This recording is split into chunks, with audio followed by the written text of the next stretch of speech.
Good morning, Pershore Abbey community. I hope everybody is doing well.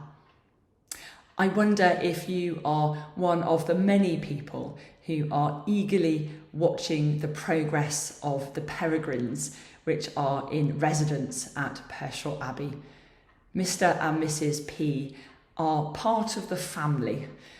We have followed their progress this year with so much excitement, and it's been great because of the live stream that we can follow them really closely and see what they've got up to. So we followed them as they got back together again at the start of the year, as Mr. P did everything he could to show Mrs. P that he was a very good match for her. And then we were overjoyed around Easter time when Mrs. P laid her 4 eggs.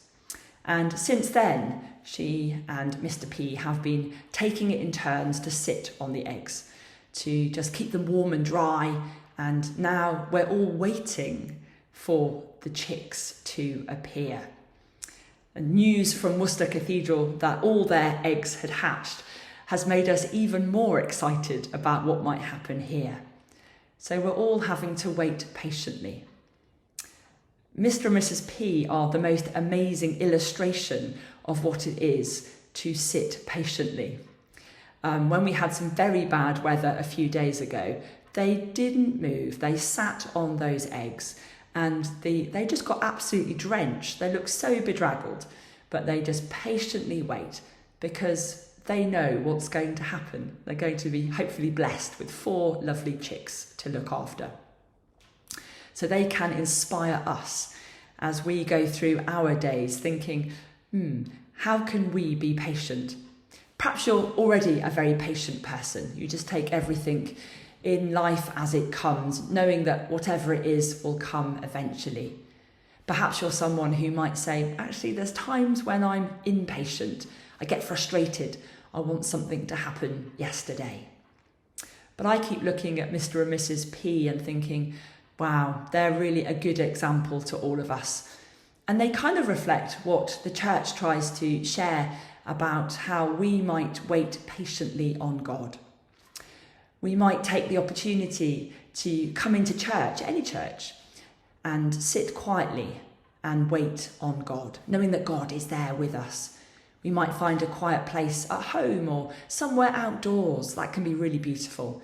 But just stopping the rush and the frenetic activity of everyday life and just sitting and waiting patiently on God. And I'm thinking when we do that in the Abbey, because that's something we do every single day, we have silent prayer and we try to sit and wait patiently on God. And I think that when we get distracted in that time of quiet, when we can feel the outside world crashing in, I think about Mr. and Mrs. P, who just quietly and patiently sit and wait. I hope today that you have times of quiet and peace when you can take a moment to just be and to see if God might be there for you too. So our prayer today helps us to think about patience. God of surprises, when I think you are not present in my life, you reveal yourself in the love of friends and family and nurture me in your never-ending affection. God of surprises, when we think you are not present in our community, you labour to make us of one heart and cause us to share gladly and generously.